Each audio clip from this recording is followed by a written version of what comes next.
welcome to our channel and welcome to Kolkata. How is the experience coming to Kolkata and doing the workshop on Bhupen Hazarika ji in Assam Bhavan? जी नमस्कार। पहले आपको बहुत बहुत शुभकामनाएं देता हूँ।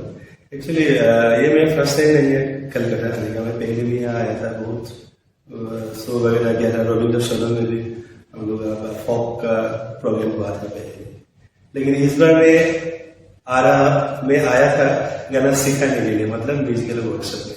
वो असम एसोसिएशन और भूपेन हजारिका कल्चरल ट्रस्ट गुवाहाटी, वो दोनों मिलकर ये वर्कशॉप वहाँ अरेंजमेंट किया था।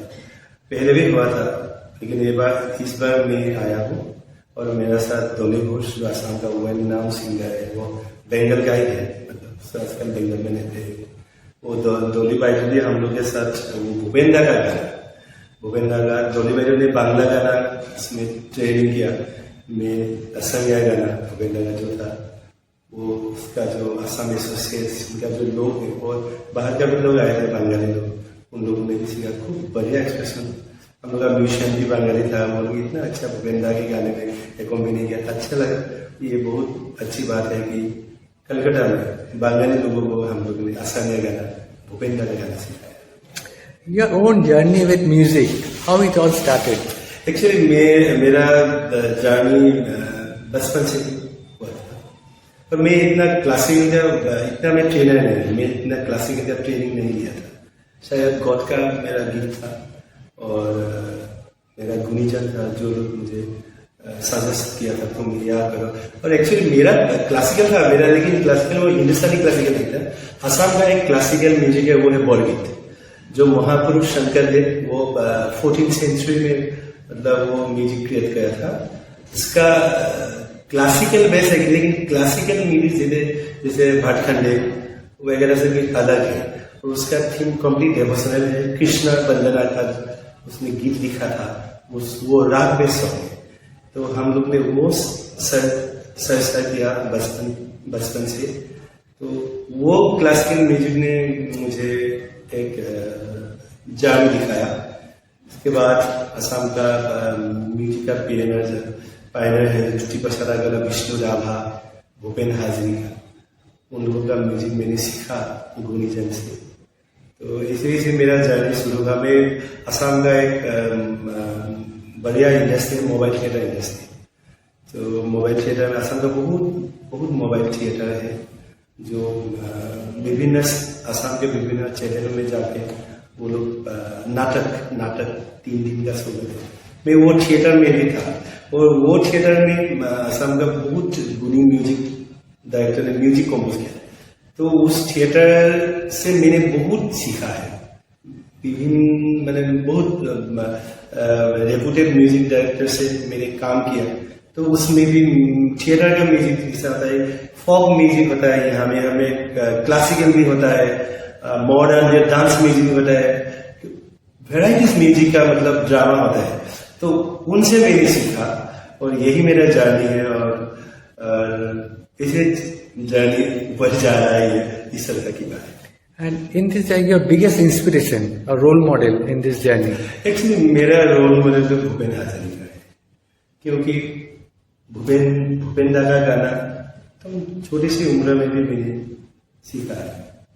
मेरा पिताजी ने वो गाना गाए थे और हम लोग के घर में टेप रिकॉर्डर भी था, रेडियो भी था। वो टेप रिकॉर्डर में भूपेन दा का मतलब इतना गानों का कैसेट था, वो सारा दिन बज रहा था। मेरा पिताजी घर में कुछ काम करते हैं, वो कैसेट हुआ टेप रिकॉर्डर, वो भूपेन दा का गाना ही बजते। तो बचपन से सुनकर इंस्पिरेशन मिल गया उसके गाने के। और उसके बाद असम का और भी कितने सिंगर है, बहुत गुणी सिंगर है, उन लोगों का गाना बाद में, लेकिन पहले मेरा फुल इंस्पिरेशन था Bhupen Hazarika. And some of your songs, popular songs, if you could talk about. देखिए मेरा तो इतना भी पॉपुलर सॉन्ग नहीं है, लेकिन थोड़ा पॉपुलर है असम में। मेरा एक बिहू का एल्बम था, फॉक बिहू का एल्बम धौन से। वो कंप्लीट फॉक, वो प्योर जो बिहू है हम लोग का यहाँ में, वो रॉ बिहू उसमें मैंने कोई भी इलेक्ट्रॉनिक इंस्ट्रूमेंट ऐड नहीं किया है। वो सिर्फ ढोल, पेपा, ताल, परकशन और फॉक, बिहू का कोई फॉक इंस्ट्रूमेंट जैसे बीना, बीन बोलते हैं, और हुतुले जैसे हुतुले होते हैं, ये मैंने इंस्ट्रूमेंट यूज किया। और वो कंप्लीट रॉ था और प्योर जो बिहू था, जो मेरा पिताजी का बहुत पुराने सालों में जो बिहू चल रहा था, वो मैंने लेकर रिकॉर्डेड किया, वो था ढंग से। वो मैंने वीडियोग्राफी में किया, वो बहुत अच्छा चला, बहुत लोगों ने ये पसंद किया।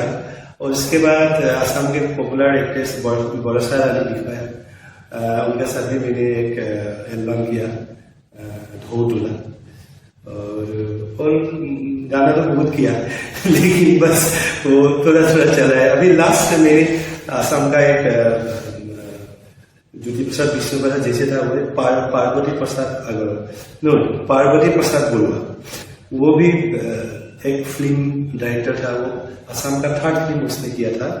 उसके बाद वो राइटर था, वो बहुत गाना लिखते थे, और उनका एक गाना मैंने न्यूली रिकॉर्ड किया, वो लोगों ने बहुत पसंद किया, बहुत अच्छा।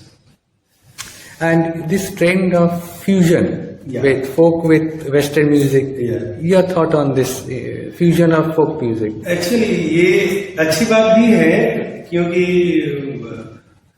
जब फ्यूजन हो जाता है ना, तो वो बहुत स्प्रेड होता है, क्योंकि वो वेस्टर्न कंट्री में जो पसंद करता है। लेकिन वो अलग बात है, वो ठीक है, लेकिन फ्यूजन करके वो फोक का जो बेस है वो नष्ट कर देना, ये मुझे अच्छा नहीं लगा। क्योंकि ऐसा भी असम का ऐसे हो रहा है। असम का बिहू का मेन इंस्ट्रूमेंट है ढोल। अगर ढोल को छोड़ के हम बिहू का नाम दे दो, तो वो ये फ्यूजन अच्छा नहीं है।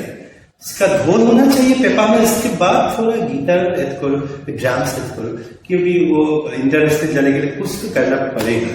लेकिन उसका जो बेस्ट इंस्ट्रूमेंट है वो छोड़ के मुझे अच्छा नहीं लगा। लेकिन अभी वो तो हो रहा है असम में, मैं देख रहा हूँ।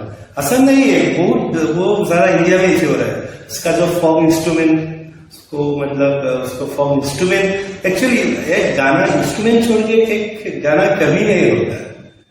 इंस्ट्रूमेंट प्लस सॉन्ग, ये दोनों मिक्स कर वो गाना आ रहा है फुल।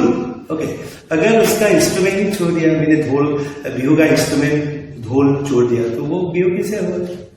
तो मेरा ख्याल में इसे फ्यूजन है, ठीक है, अच्छा है, अच्छा लगता है सुनने में, और लेकिन उसका बेस्ट होना चाहिए। And how important is to preserve our tradition, folk music? Actually वो तो बहुत जरूरी बात है आपने किया। एक्चुअली एक जाति का, एक स्टेट का, उसका पहला परिचय है उसका फॉक। क्योंकि अगर हम देखें तो इंडिया का सभी स्टेट का बहुत फॉक है। असम का तो बहुत फॉक है। असम में जितना डिस्ट्रिक्ट है, वो डिस्ट्रिक्ट में भी अलग अलग फॉक म्यूजिक है, फॉक इंस्ट्रूमेंट है। बोरो लोगों का बोरो इंस्ट्रूमेंट है, राभा ट्रेडिशनल लोग है उनका इंस्ट्रूमेंट, मिसिंग लोग है असम में, उसका भी अलग अलग इंस्ट्रूमेंट है, अलग अलग म्यूजिक है, अलग अलग भाषा भी है उन लोगों का। तो क्या है, वो जाति का परिचय होता है उसका फॉक। जैसे उसका ड्रेस, ट्रेडिशनल ड्रेस। तो अगर कोई लोग एक मिसिंग गाना गा रहा है, तो सुनने पता चलता है कि ये मिसिंग गाना, मतलब वो मिसिंग ट्रेडिशनल लोगों का गाना है, वो जाति का, मिसिंग जाति का वो परिचय है।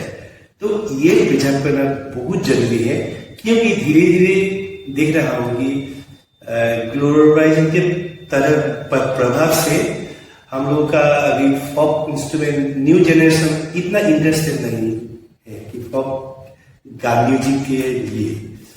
तो मैं आशा करता हूं कि अगर ऐसे लोग न्यू जनरेशन फॉक म्यूजिक को छोड़ दिए, तो बाद में वो खत्म हो जाएगा। अगर उसका ये म्यूजिक खत्म हो जाएगा, तो वो जाति भी खत्म हो जाएगा। इसीलिए उनका traditional instrument, traditional folk, traditional song, traditional उसका जो ड्रेस होता है, वो सभी को मतलब एक जाति उसका पकड़ कर लेना बहुत जरूरी है, वो प्रिजर्व करना बहुत जरूरी है। And the last question, young artist, musician, singer, your advice to them? ये मैंने ना आपको बताया कि वो पहले तो वो फॉक सीखो, और मैं क्लासिकल का इतना अच्छा ट्रेनर नहीं, लेकिन क्लासिकल म्यूजिक सीखना बहुत जरूरी है। मैं तो न्यू जनरेशन को ये बताता हूँ कि तुम क्लासिकल सीखो, जितना है उतना सीखो। किशोर दा था, वो क्लासिकल नहीं सीखे, लेकिन वो बहुत गिफ्टेड है। तो किसी किसी लोग भगवान ने वो क्लासिकल उसका गले में दे देता है, लेकिन जो लोगों को मतलब देता है या नहीं देता है, सभी को मेरा पर्सनल एक्सपीरियंस में मैं ये बताता हूँ कि क्लासिकल म्यूजिक सीखना बहुत जरूरी है, और अपने जाति का, अपने स्टेट का, अपना ट्रेडिशन का वो जो म्यूजिक है वो प्रिजर्व करो, वो बहुत जरूरी है। क्योंकि एक जाति का परिचय ही ये है। और अगर हम कोई बाहर जाए, देखिए हम अगर अमेरिका जाए, कोई लंदन, कोई बाहर देश जाए, तो उनको अगर वो पूछे कि आपका कोई म्यूजिक सुना, तो मेरा ख्याल में पहले भी फॉक म्यूजिक ही आता है, और सभी को यही आता है। तो अगर मैं दिल्ली में जाकर हिंदी गाना सुना रहा, लेकिन दिल्ली में जाकर मैं अगर बिहू सुना रहा, तो वो लोग बहुत अच्छा। यही मेरा ख्याल है कि अपना लोकल म्यूजिक को प्रिजर्व करो, और क्लासिकल म्यूजिक खूब सीखो, जितना है। Thank you for this interview. Okay.